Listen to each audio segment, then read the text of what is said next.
Bonjour à tous. Aujourd'hui, on va parler de basket.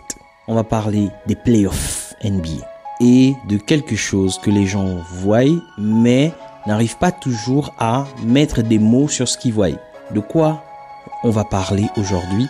On va parler du fait que certains joueurs, pendant la période qu'on appelle post-season, donc pendant les playoffs, disparaissent complètement des radars. En résumé, c'est comme si pendant les playoffs, il leur arrive ce qui se passe dans Space Jam. Tu touches le ballon et ton talent a disparu. Faisons un focus aujourd'hui sur le cas de Jason Tatum ou Jason Tatum.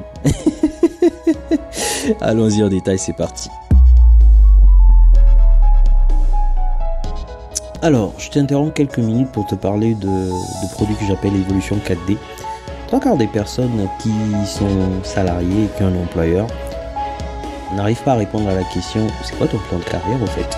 Ils n'ont pas de plan de carrière, ils réalisent que en fait ils ont le plan de carrière que l'employeur veut bien leur proposer et ça se termine toujours en frustration. Pour éviter la frustration, c'est simple. Evolution 4D, on parle de ça. Donc il y a pas mal de petites vidéos de mise en bouche pour te permettre pour toi. Tu prends rendez-vous et on en parle. On en parle simplement. Bon visionnage. Avant d'aller plus loin, on va parler de la distinction entre la saison régulière et les playoffs. La saison régulière, c'est 82 matchs, pas d'enjeu direct. Et en cas d'erreur ou en cas de match perdu, on a la possibilité de se rattraper parce qu'on peut jouer 2 à 3 fois contre la même équipe pendant l'année. C'est le mode cool. En playoff, chaque possession compte. La pression psychologique explose. Pourquoi on parle de pression psychologique et qui explose? C'est parce que les spectateurs déjà sont beaucoup plus proches du terrain. C'est pas comme au foot. Donc vous pouvez jouer au basket et avoir une mamie à côté de vous qui est en train de vous faire plein de doigts d'honneur dans tous les sens parce qu'elle veut vous déstabiliser psychologiquement pour que son équipe prenne l'ascendant et gagne le match. C'est une pression de dingue. Les playoffs quoi.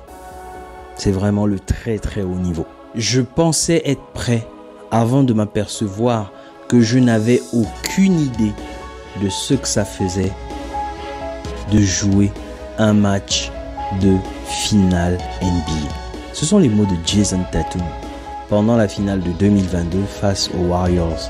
Finale perdue par son équipe de Boston.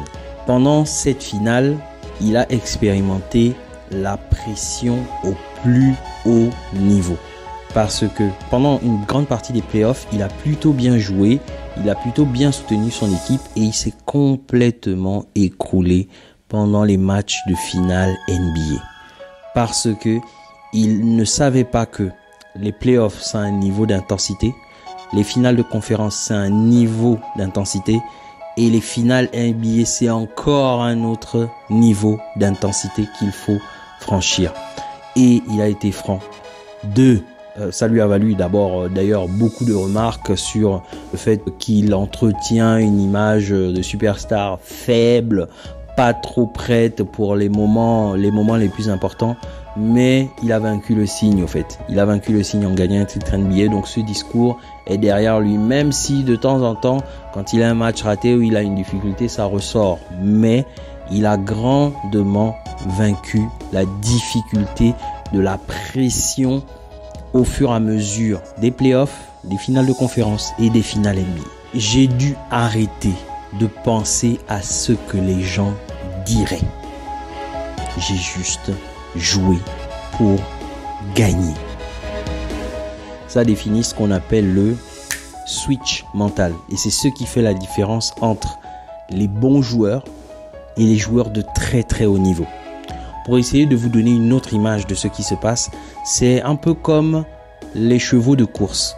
L'une des choses qu'on fait aux chevaux de course, c'est qu'on leur met des œillères pour éviter qu'ils puissent utiliser la vision périphérique, mais qu'ils soient concentrés sur le parcours et la ligne d'arrivée. Cette image matérialise un peu ce qui se passe quand on parle de switch mental chez les joueurs NBA. Qu'est-ce qu'on met à l'intérieur? Il faut savoir être plus costaud.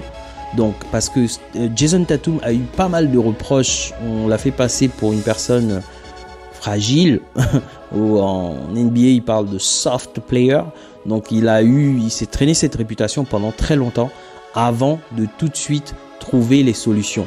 Donc, devenir plus fort physiquement, s'adapter à la pression du public, donc apprendre à encaisser la pression du public et redonner la pression au même public pour ne pas être déstabilisé dans la performance.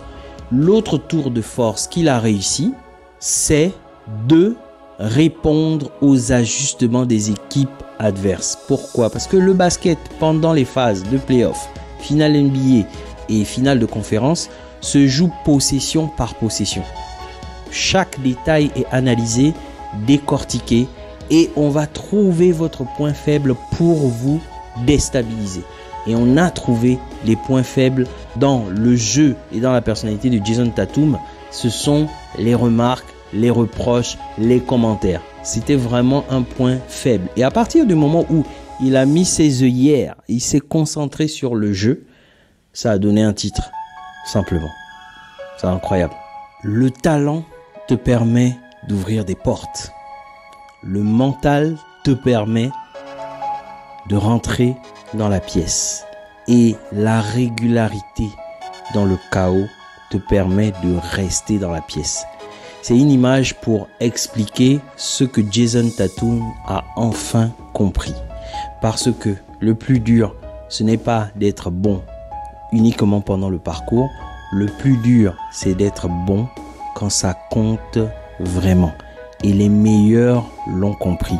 Ne pas rater les instants clés. En NBA, ils ont ce qu'ils appellent le money time. Et dans le money time, le ballon va à la personne qui a le plus de bognognos. Façon de parler poliment. Mais on va donner le ballon à celui qui en a le plus dans le pantalon, simplement. Et Jason Tatum l'a enfin compris. Et je n'ai qu'une chose à lui souhaiter, c'est bon run de playoff. Je m'arrête là.